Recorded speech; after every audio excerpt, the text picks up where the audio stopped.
fascinating rhythm. It's wonderful, long ago and far away. Isn't it a pity? Shall we dance? How long has this been going on? Charles Wilson III was born in Detroit, Michigan, and was raised by the music of his family.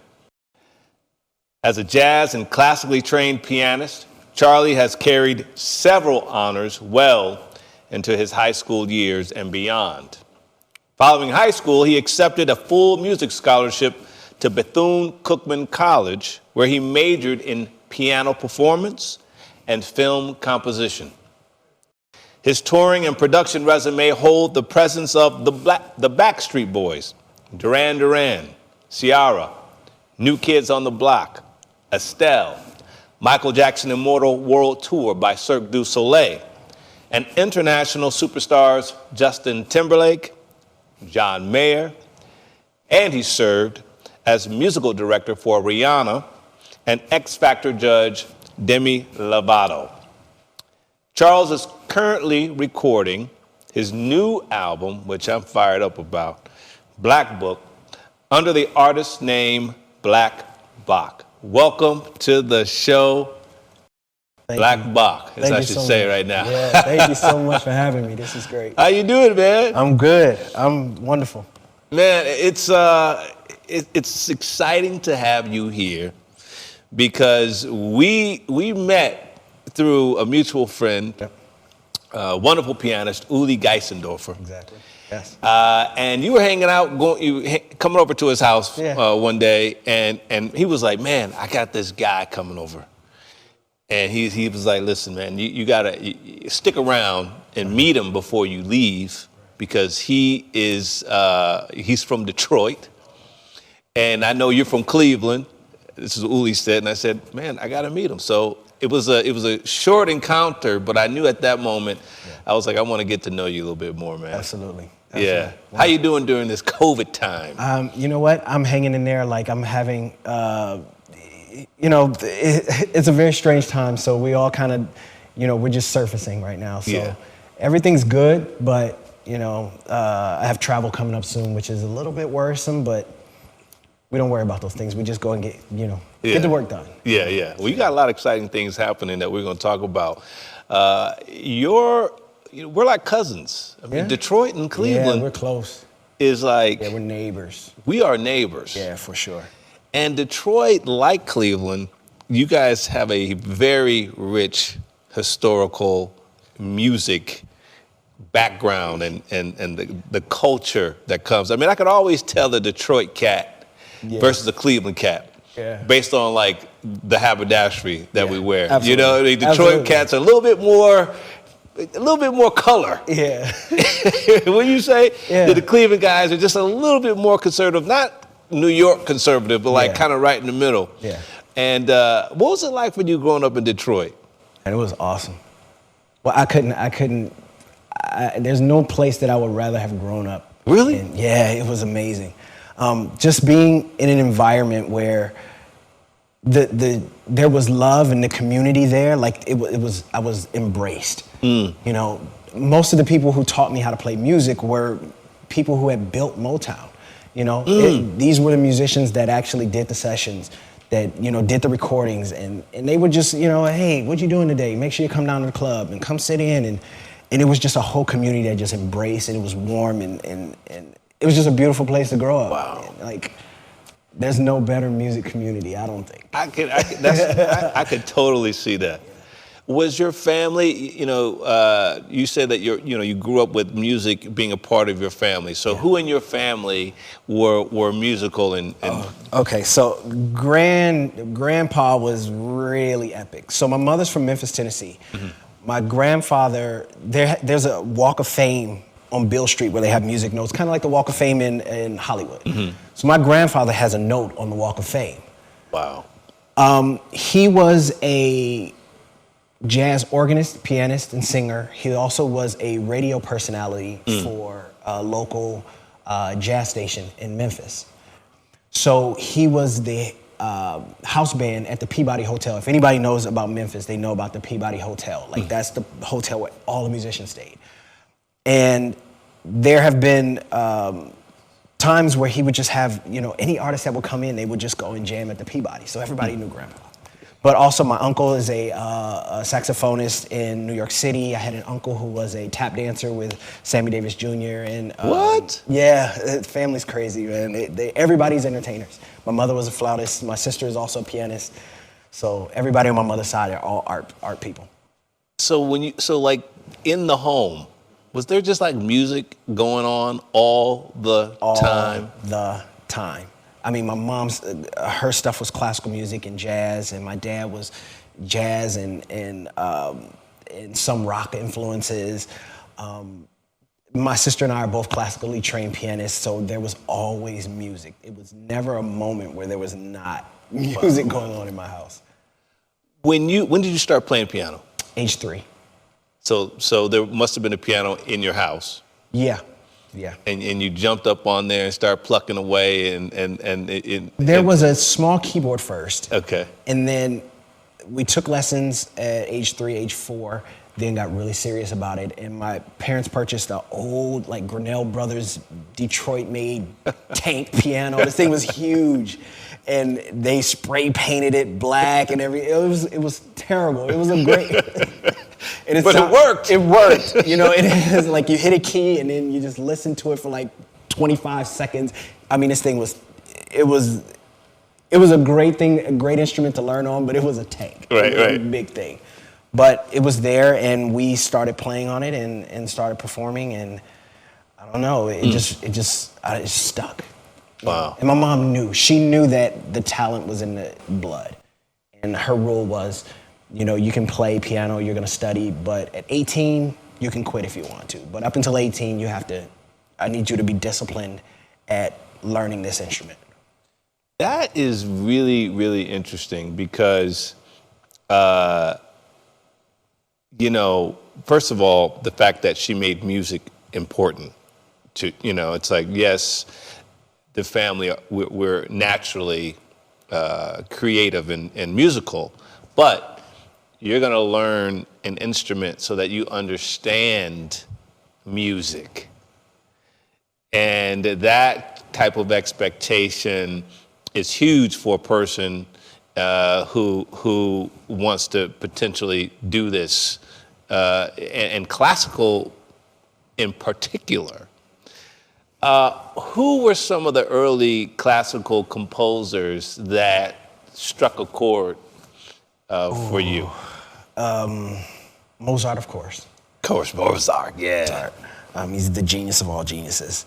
But I fell in love with the works of Chopin. Like, I love romantic music and just being able to tell a story, intricate, beautiful story. I just fell in love with that style. Yeah. Because I don't know if you know, I'm classically trained. Yeah. In the classical voice.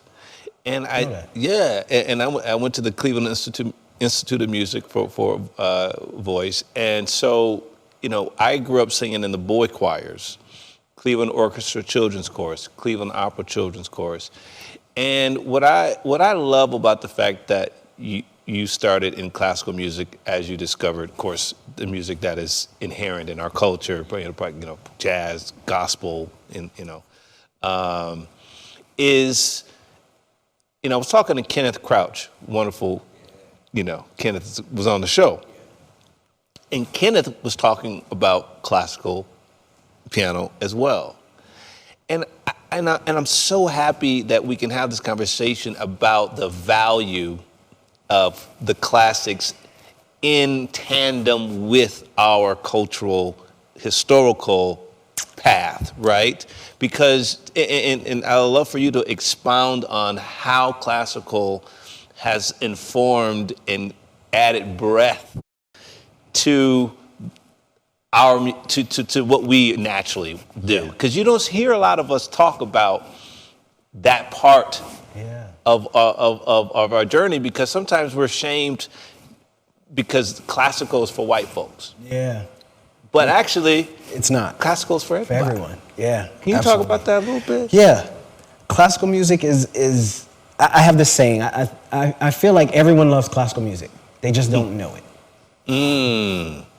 If your favorite movie didn't have its soundtrack, it probably wouldn't be your favorite movie. You know, like everyone has this connection to music that actually speaks and tells a story without words. Like it's a pure expression. You know, classical music for me has been the foundation of everything that I've done in my career.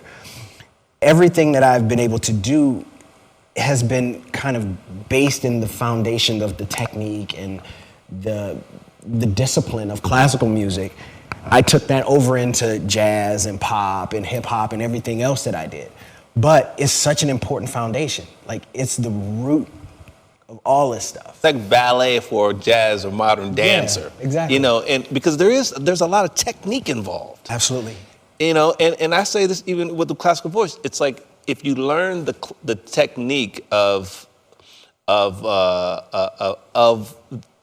this form, because of its structure, it will support you. And not just the technique of the craft itself, but the technique and the discipline that it requires to become proficient. Exactly. Because you had to practice. Yes, a lot. And it requires, like you said, the discipline in it. One of the things that I've been discovering lately is how much mental game is associated with classical music.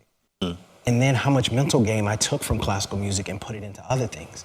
Like just the preparation for performances, the time that was spent learning or perfecting something. One of the things that I've come to grips with lately is the breathing and the body motion and the posture and the arm, you know, the shoulder, elbow, wrist, fingers. Like it's a whole flow that goes in classical music that I learned that I took into everything else. So it was a great foundation. Yeah, because there is that anatomical approach to the breathing, the breath and the imagination that comes. That's amazing. So when did you discover the other kinds of music that so when did the fusion start for you? When you said, okay, I think I got this, but now I'm gonna, you know, were you playing in the clubs? How did that just? It was a pretty exciting experience. It didn't happen until around high school. Okay. At that point, I had been playing all classical music. I went into high school. I saw the jazz band, and I was like, wow, this is cool too. I want to learn that. Yeah. So my parents found, and shout out to my middle school band teacher. She had a mentor of hers that she referred me to, this guy, Teddy Harris, who is like a second father to me, God rest his soul. But I started taking private lessons with Teddy and trying to figure it out, like, what is this jazz stuff, you know? Creating off the book, like, I don't have to, it's not in front of me, music's not in front of me, I have to create it in my mind. Oh, okay, so let's try this. And I just remember my first lesson with him, and he said, yeah, you could do this. And we started from there. And within years, I just fell in love with jazz music. Like, I fell in love with the culture, and it was just me, you know, it was us. Yeah. It was like, wow, this is black music. This is great. And yeah, like I say, right around high school. Yeah. And then I just got very, I wouldn't say vicious about it, but I became very focused on it. Almost to the point where I was like, this is classical stuff. Right. Which wasn't too, you know, didn't go over well in my house, but a couple years, I maintained the classical music for a couple more years, and then I kind of just went off the rails and went everything that was popular music, like jazz. What's the approach when what's the mental approach now when you approach it from that perspective, when you approach it from a jazz perspective here? You mean the classical music? Yeah, like when you moved into the jazz world, what was the mental shift in the approach? Oh, it was. I don't know what I'm doing. First was the first. Because you gotta kind of feel your way I had to through. feel my way around. Like I didn't. Because it's all improvisational. Exactly. So now it's creating these melodies and these, and this music without, a without a guide. So, it was very confusing at first, but then it became a thing where it all kind of tied into each other. Like I said, the technique and stuff was like, oh, I know what, this chord is. I know what E minor is. Okay, this scale, this, like all the things, this arpeggio, this, all the stuff that I had learned in this place, I was able to transition it over to this place, and it made this make so much sense. That was the key thing, is that stuff prepared me for this stuff. You had a roadmap. Yeah, I had a complete roadmap. Wow. Why Bethune-Cookman College? Do you want the real answer or the fake answer? You know what? I'm going to set it up by this. I have family that have graduated from Bethune-Cookman College. Yeah. Okay. So my mom is from Georgia, Florida. Wow. I have little aunts who went to Bethune-Cookman College and graduated from Bethune-Cookman College. So that's why I ask, why Bethune-Cookman College? Why Bethune-Cookman? So my principal in high school, I think it was her sister-in-law or something like that, or her cousin or something, was on the administrative staff at Bethune-Cookman.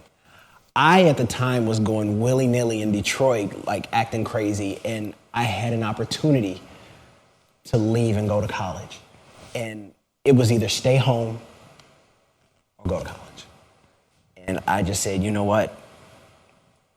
The opportunity's there, let me just go. And I literally took a bus. I took the Greyhound from Detroit to Daytona Beach. Worst mistake, worst decision ever. I mean, hours and days on a bus. It was terrible. But it gave me the opportunity to really think about my life and the direction that I wanted to take it while I was going on a new adventure. And it just came about, like I said, Bethune-Cookman was just on the table, so I took it, I grabbed it. And I had a band in Detroit, 4 members. 2 of those members were also going to Bethune-Cookman. Really? So out of all the colleges, we all got scholarships to go to Bethune. So we were just like, let's just keep the band together. Why break up the Beatles? And we just all kind of went. That is so cool. Yeah. What did you learn from going to Bethune-Cookman? Oh, I learned a lot about life. A lot about life and where I wanted to exist within music. Like what my life was gonna look like. There were a lot of hardships when I went to Bethune. One of the things that was, and this is nothing against Bethune-Cookman and what they have, was at the time, I don't think the music program was set up for someone like me. At one point, I was taking lessons with a piano teacher at a neighboring college, and it just came to a point where I had to make some hard decisions about what the rest of my college career was going to be like. And,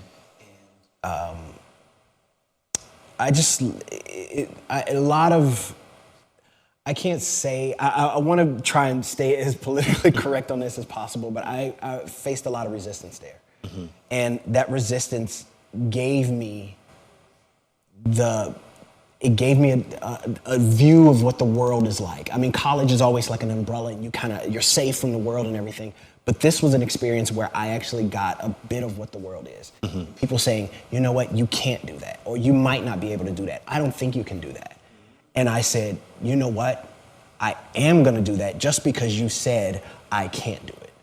And it gave me that drive. Like that was one of the things I learned at Bethune-Cookman was like how to be like, you know what, I don't care what anyone says, I think I should have it.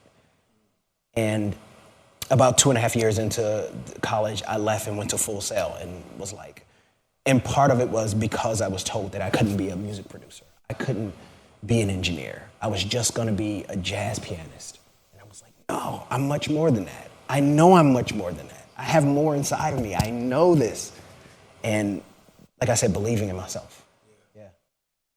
So, yeah, that's and at that age, It's a very critical age. Totally. Where, you know, you're setting up the trajectory for what's going to happen next. When you went to Full Sail, that's where you were able to explore all of these options that have led you to the career that you have now? Yeah, my time at Full Sail was about hustle. I learned hustle at Full Sail. Like being a school that's on a 24-hour clock, sometimes you would have 16-hour days. As well, I was playing with 2 different bands in Orlando, and I was producing with 2 different rap groups, and it was just, you know, everything was about how much work can I get done in a day, and just hustle. I'll be here, you know, leave school. As soon as they say dismissed, I would leave and run to Universal Studios and go and play a gig all night, and then leave that and come back to school because I had a 5 a.m. Session or something like that. Like I learned hustle during that year. That was in LA, right? No, that was in Orlando. Orlando? Yeah. Okay, Universal in Orlando. Yeah. Wow. I learned hustle then. It was all about like, you know, coffee and 4 hours sleep. You know?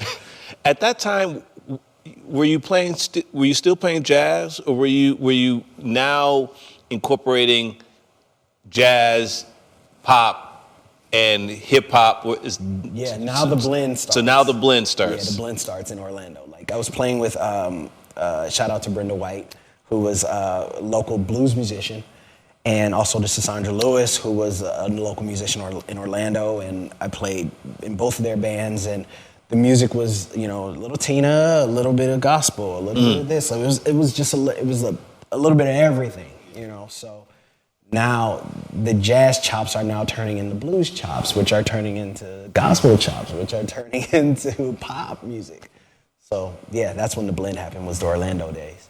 I'm going to ask you a question. In your words, break down the nuance between how you approach a jazz gig, how you approach a blues gig, how you approach an R&B gig, how you approach a pop gig. Because what you're about to say is so important to cats out there who are required in a lot of ways, unless you want to be singular.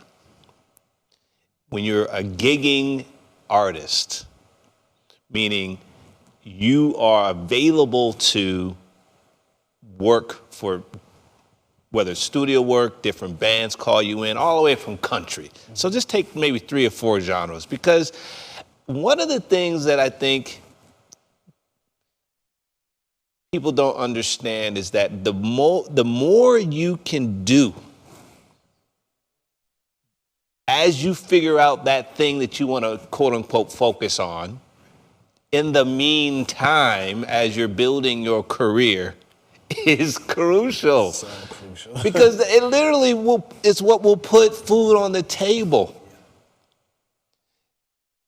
And you know, there's a lot of situations where it's like, man, I want to hire that brother because he is, and that's, or that sister, because, I mean, they got so much soul, but they can't read.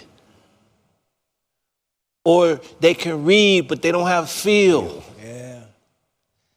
So give the people a little insight on just the nuances of, hey, this is a blues gig tonight, this is an R&B gig tonight, this is a gospel gig tonight, and how you frame yourself for that, or what you bring to it. First thing, do your homework. If it's a blues gig, know that you're stepping into a blues gig. One of the things that Brenda White always taught me, she used to say this all the time: Chuck, stop putting that jazz in my blues. Interesting. What does that mean? That means all these extra colors that I'm putting into this, nope, skinny it back, 1, 3, 5. I want the blues. I want the regular stuff. And from that, I learned that all music is like that. 1, 3, 5. If you can play the first, the third, and the fifth, Everything else is now color on top of that. Okay. So in pop music, we're very 1-3-5. In blues, it's very 1-3-5. Jazz, we're 1-3-5, 9, 11, 13. Okay. We're the whole spectrum. In classical music, we're still 1-3-5, but we 2-7, you know, we do the other stuff as needed. But have that found, know what you're doing. If you're in a blues gig, don't come in with, you know, going to church with them. Don't do it. It's not required. Learn what's required for that particular setting. Every setting is different. And by doing your homework, you learn and you come in with doing what's required for that setting. Play the gig. Play the gig, the one that you're on today, right now, that you're presently on. Not the gig that you got next week. Play this one. I'm gonna hit you with this too. Because there's a difference, Bach, with a cat that is a virtuoso and one who's a great accompanist. Can you express the difference? Absolutely. Big difference. One, you're you're the lead role. The next one, you're supporting artist. Like, know the role. Know where you fit. Because sometimes, you're right, sometimes what I have found is the accompanist has a hard time if they're built like a thoroughbred. And when I mean that, like a person, you know, like a horse that's ready to run. Yeah. Right? Yeah. A person who's just built to just be a star. Mm-hmm. And will give you all the razzle dazzle you need when it's time for them to solo. Right.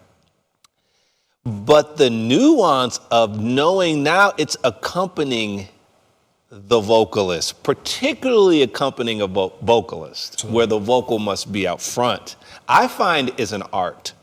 Yes. Absolutely. To know just how to place so that you don't over-insert with the vocalist. Absolutely. One of the things I always say about that, as an accompanist, your job is to create the platform. Yeah. You have to create the platform that the artist can dance on. You're not the dancer. You're the dance floor. Yeah. You know? And then when it's your turn to dance, you can pop up and dance. There you go. But when it's your turn, be support. Understand what it means to be support. When was your first big break when you moved to the big time? JT. JT. How did that happen? Justin Timberlake. Justin Timberlake, right. So I had just graduated from Full Sail. Okay. I went back to Detroit. I was working with a group called the Soliloquistic Sound, which are amazing. Shout out to them. They're a hip hop group in Orlando. And I came back to Orlando to do some work with them. At the time, I had met the musical director for NSYNC. His name is Kevin Antunes.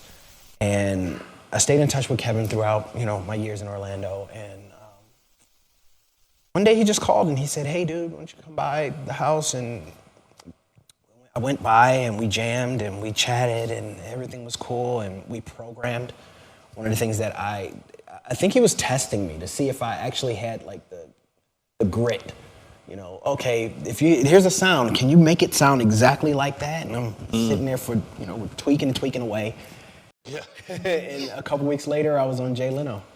And what? I mean, playing? Playing. Wow. Yeah, playing with Justin on Jay Leno. It was my first gig. And that was the moment. Wow. And Kevin and I have worked together for years and years and years. But Orlando was the break. Yeah. Just right place, right time. And a lot of... what really happened was I was in a rehearsal. NSYNC band was next door, and I went next door and knocked on the door and just walked in and introduced myself.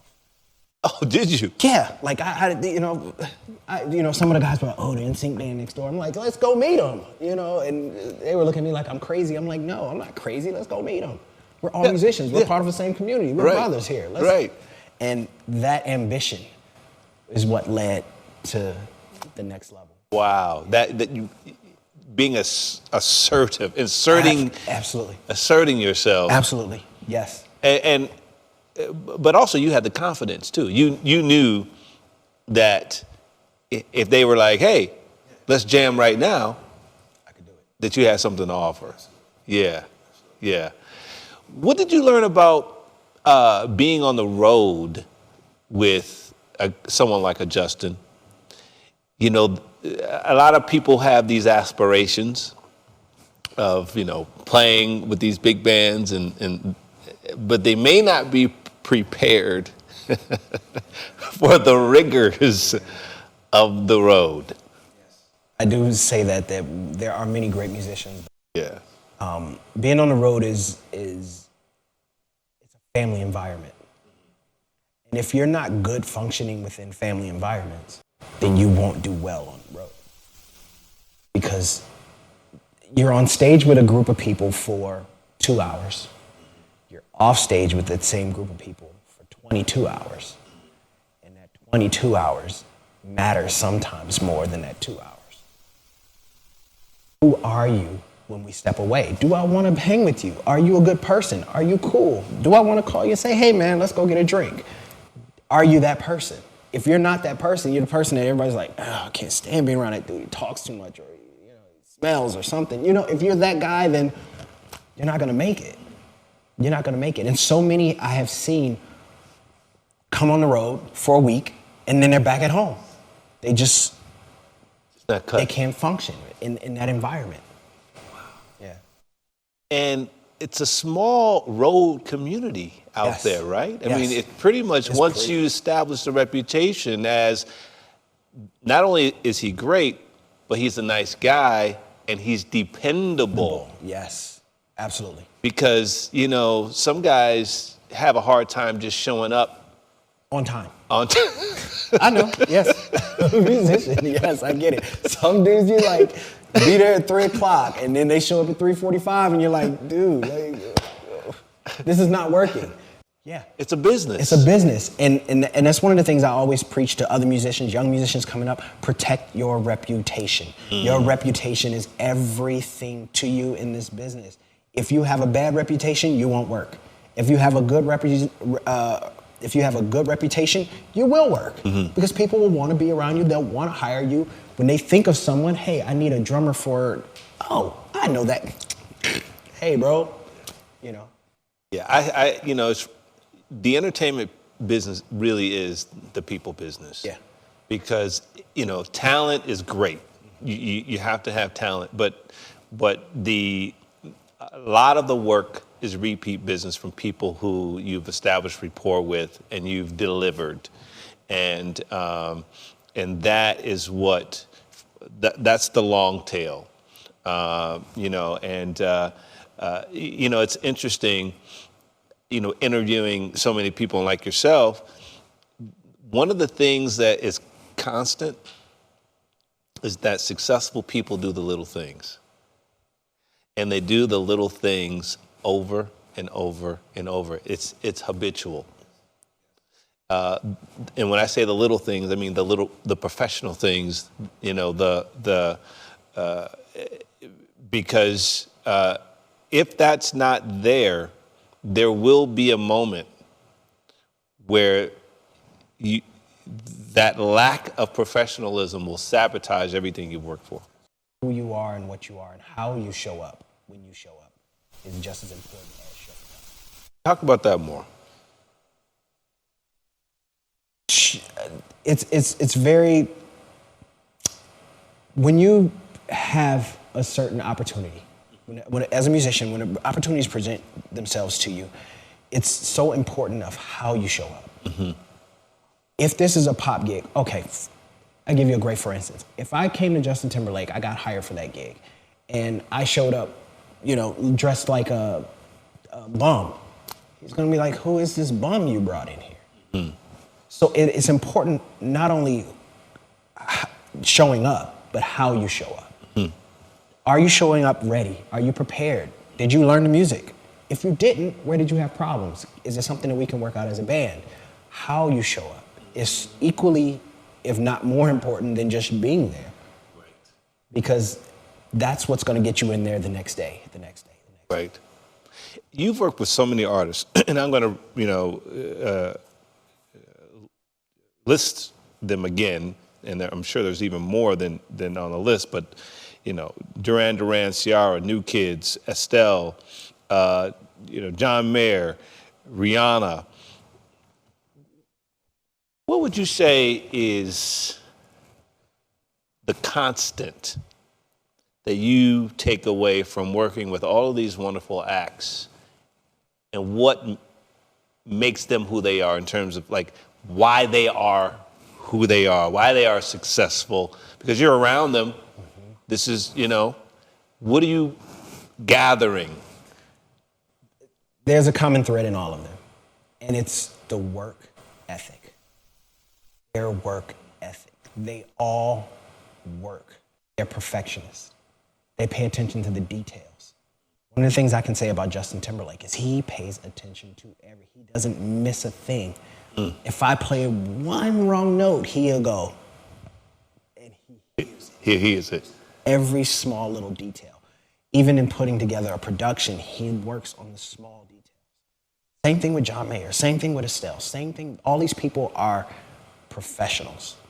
They are the definition of what a professional is. All have that common thread. Mm. So now you are making your own music. How did this evolution of your own music happen as you're playing for all these wonderful, talented artists? And now it's like, because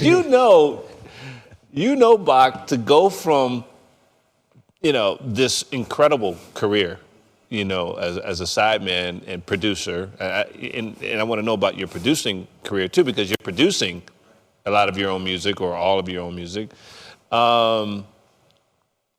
To make that transition is a big deal, because you can make a career just doing what you're doing and producing and things like that. But now, to be a front person, now we're talking about your brand. We're talking about your image, your likeness of being, what you're going to put out into the world.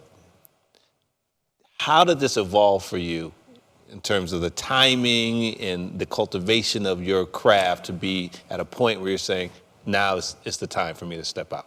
This all happened sort of by accident. Really? Yeah. It was kind of an accident. So my publisher, his name is Billy Mann. He's amazing, wonderful. He's not my manager as well.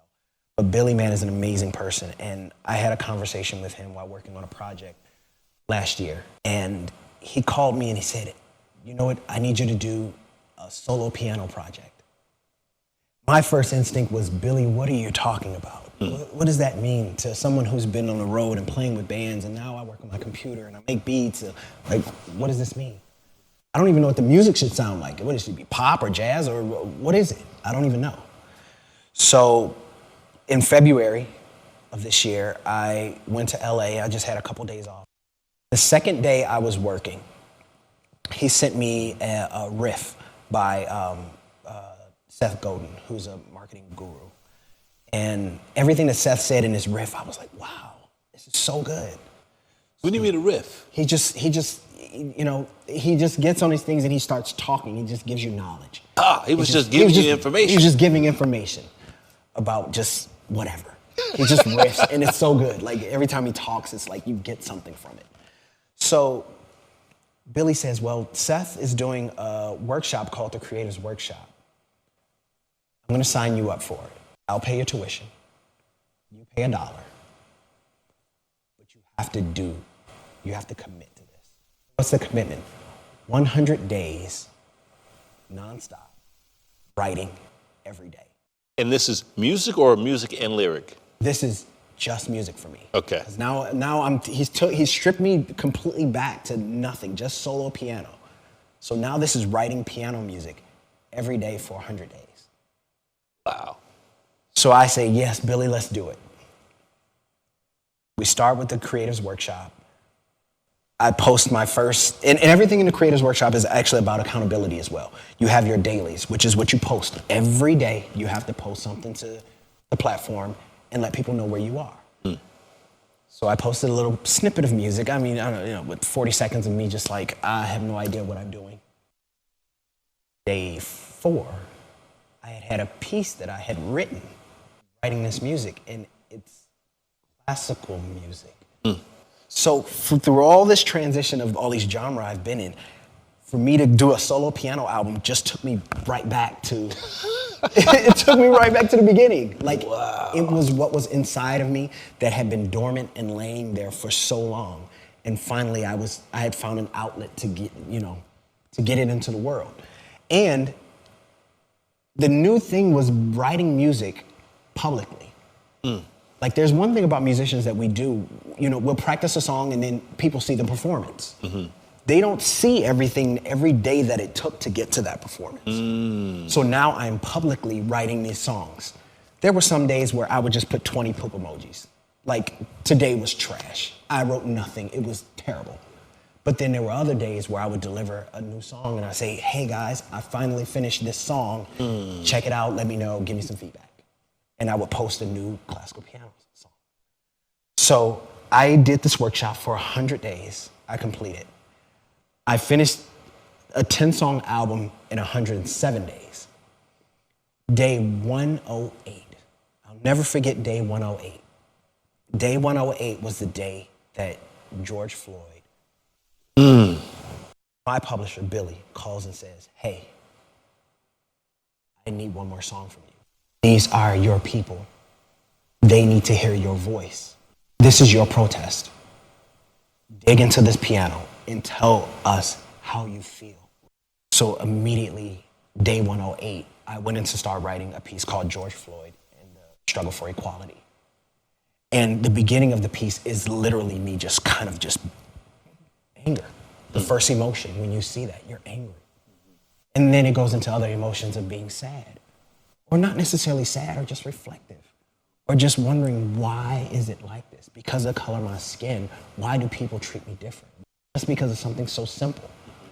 So this piece kind of goes through all of these emotions. And it was the piece that took the longest to write because these emotions were happening in real time. A lot of the other things were things that I would, there's a piece about my mother and how she used to waltz with us as little kids.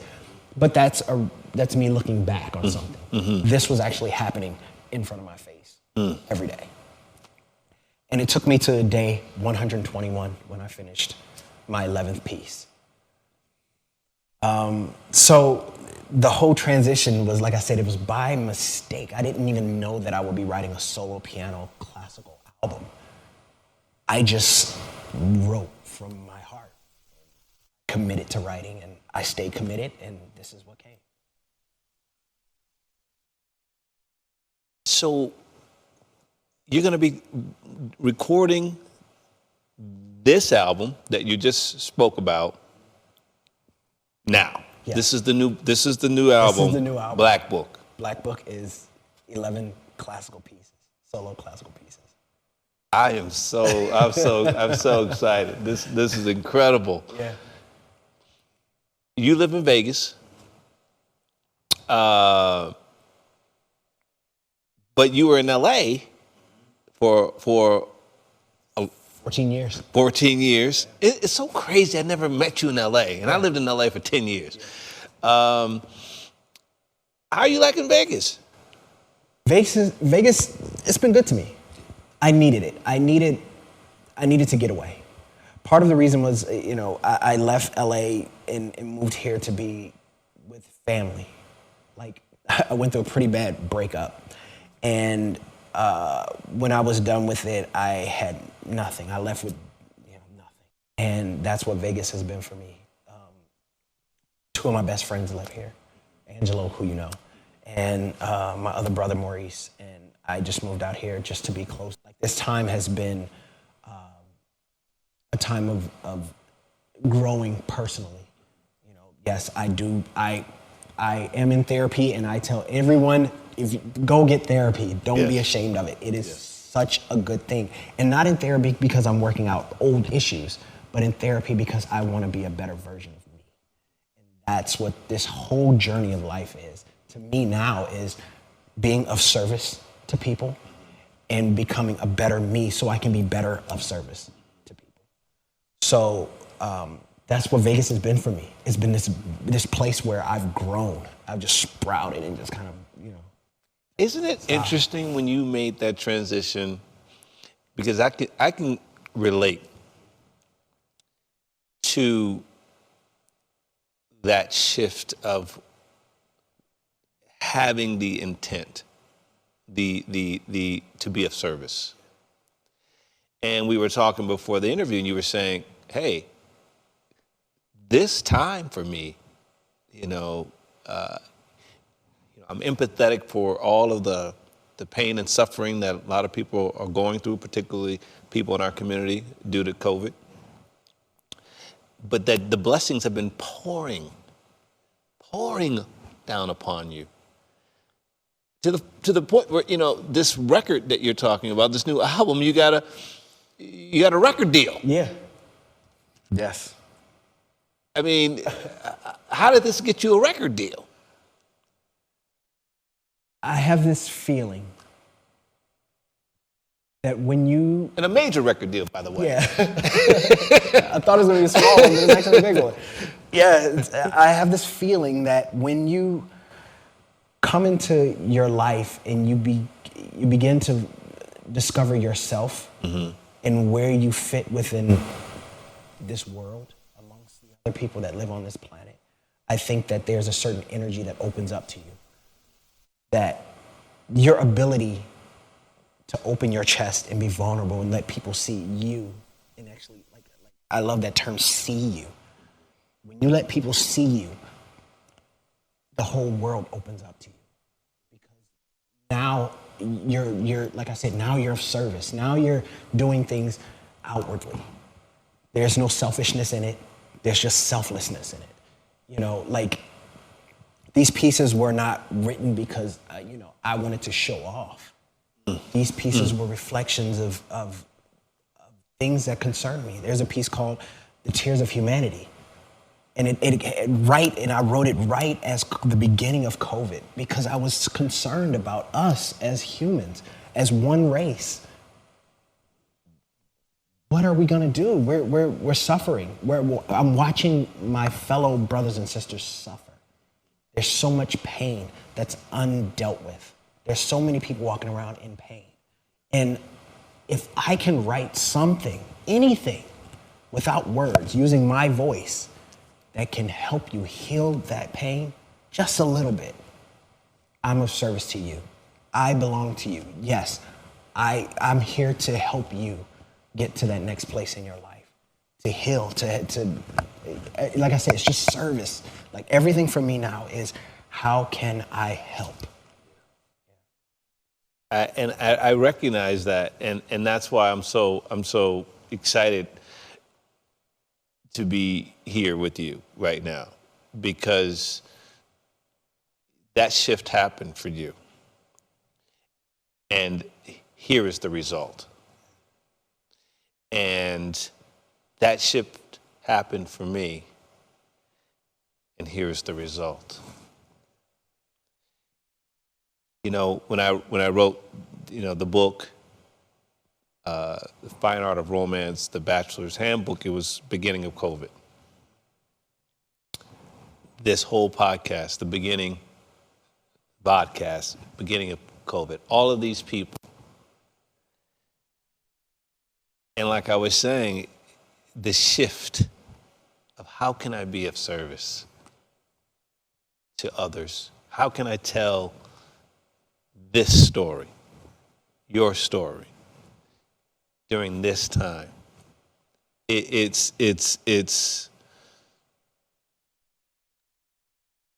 very powerful. It's very powerful, man. And this is a collective consciousness that's happening right now, man. And despite what we're going through, it's a beautiful time to be alive. Because we get it. There's a whole community that gets it now. And we're like, you know what? We only have each other. Absolutely. Yes. You know what I'm saying? You know, and what is your vision for now, for the future? I know you kind of give us I know service is important, but what are some of the things that you want to see this album do? Other projects that you're passionate about? I can give you a good example. This happened during the time I was writing.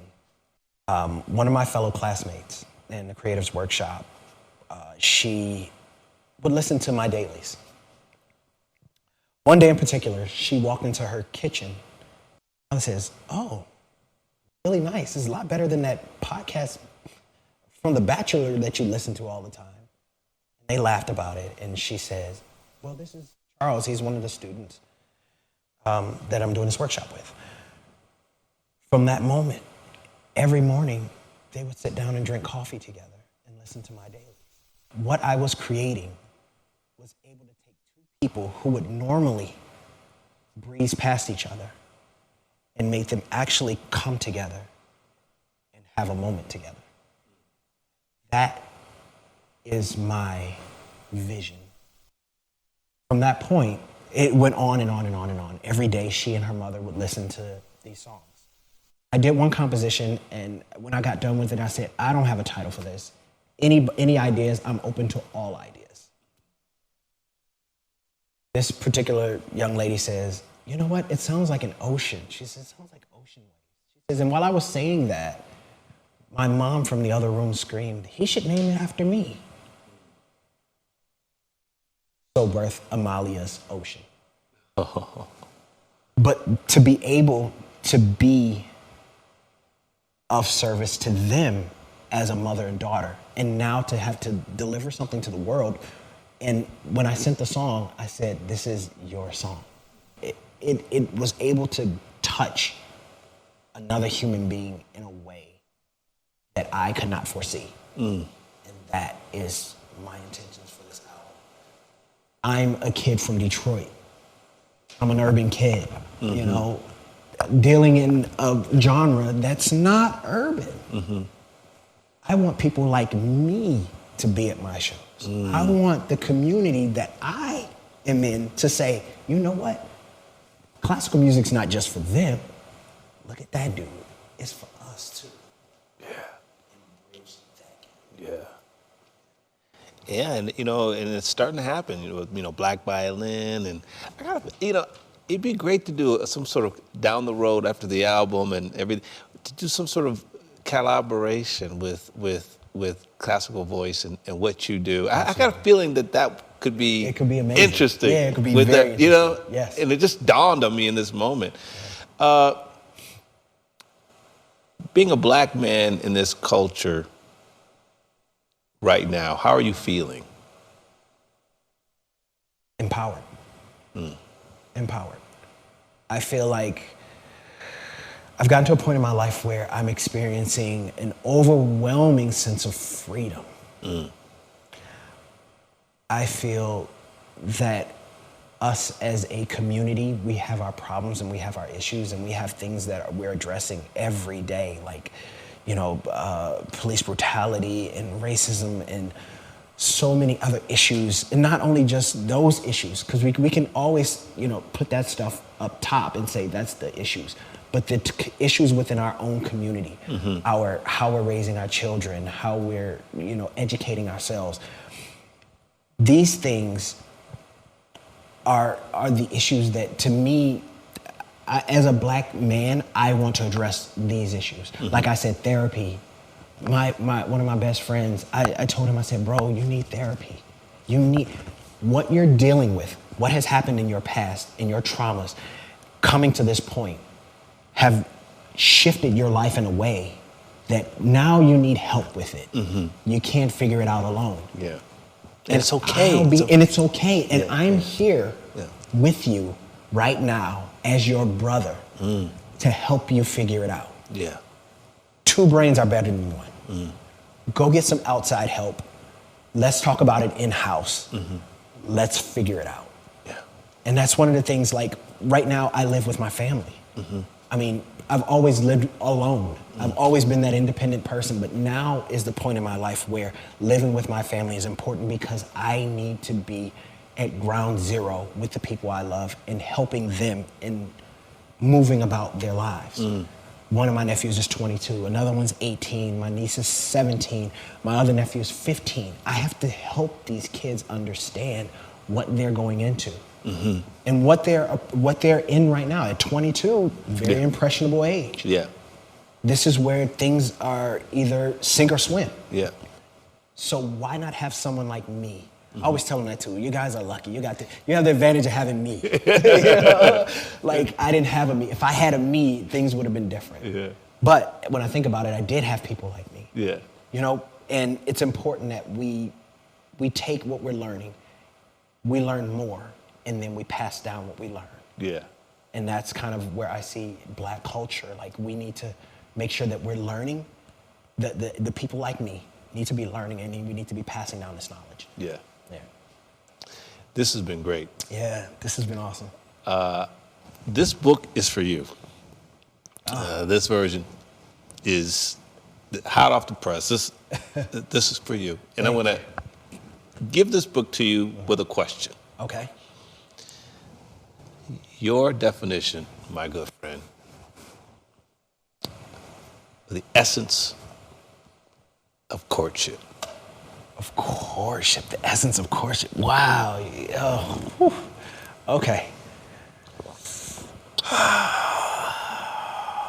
The essence of courtship. That's a good question. It's a loaded question, but it's a good question.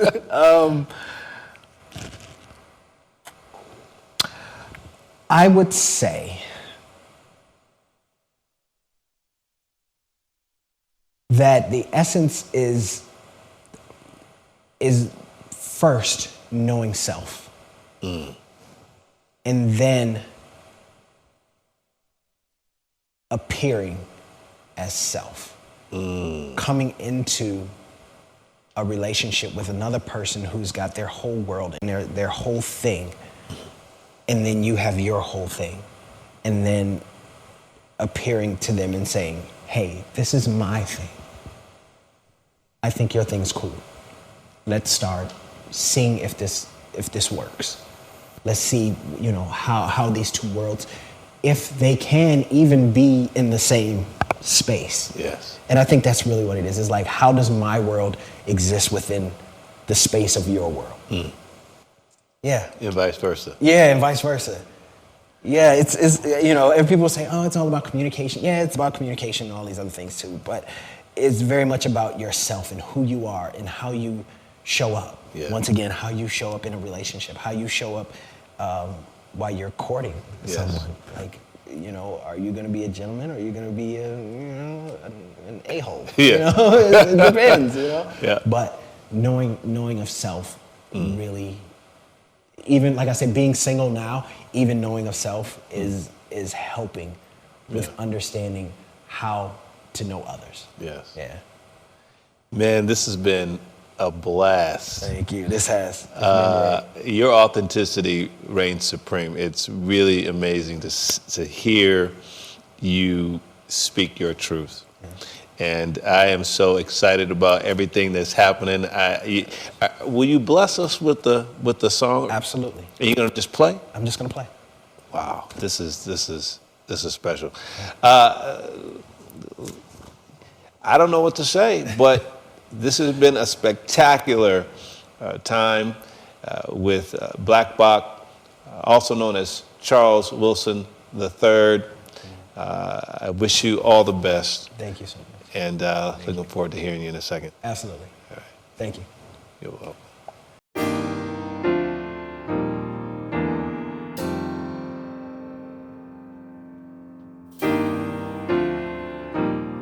The Fine Art of Romance A Bachelor's Handbook by Elijah Rock. Fascinating rhythm, it's wonderful, long ago and far away. Isn't it a pity? Shall we dance? How long has this been going on? Ladies and gentlemen, performing a number from his new album, I present BLKBOK.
If you think you are beaten, you are. If you think you dare not, don't. If you like to win, but think you can't, it's almost a cinch you won't.